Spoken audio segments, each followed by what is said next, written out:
So, award for club or organization achievement. This award is given to duly recognized club, organization, say for example, drama club, English club, Filipino club, or kahit na anong club. So, meron din tayong criteria and ways for awards, club or organization achievement. So, my dear learners and parents, dear teachers, tingnan na ninyo, andito siya. Andito. At kung may tanong, pakiano na lang. Special recognition, ang daming award. Talagang mabigat na ang aking liit. Kunana ni Best Learner.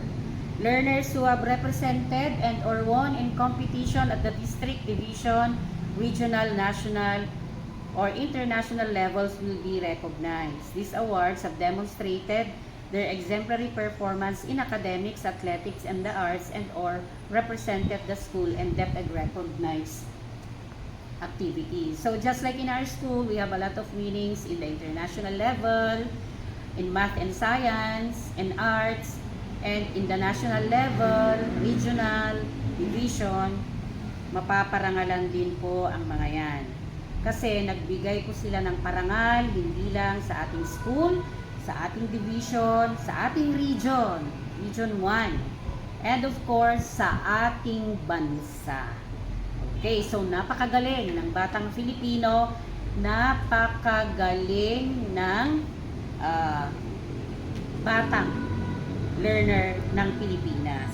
So, the actual certificates, medals, trophies, and or plaques received by the learners from the various activities or competition shall be used to publicly affirm and acknowledge the contribution of the awardees in giving honor to the school. This will be done during the flag ceremony or in a school awarding ceremony. Okay.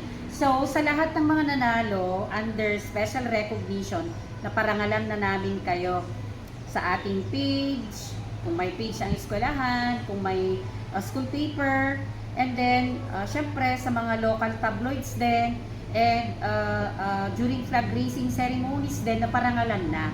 So, sa graduation or moving up ceremonies or recognition days, i-announce na lang, Ana de la Cruz, champion in the arts contest, international level. So, wag nang umasa na may karagdagang medal na naman dito. Wala nang karagdagang medal. Actually, na-award na ito. So, babanggitin ulit.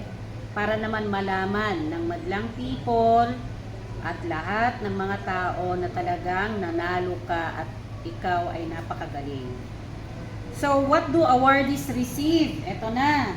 Ano ba yung mga inaasahan ninyong mga parangal na matatanggap ninyo?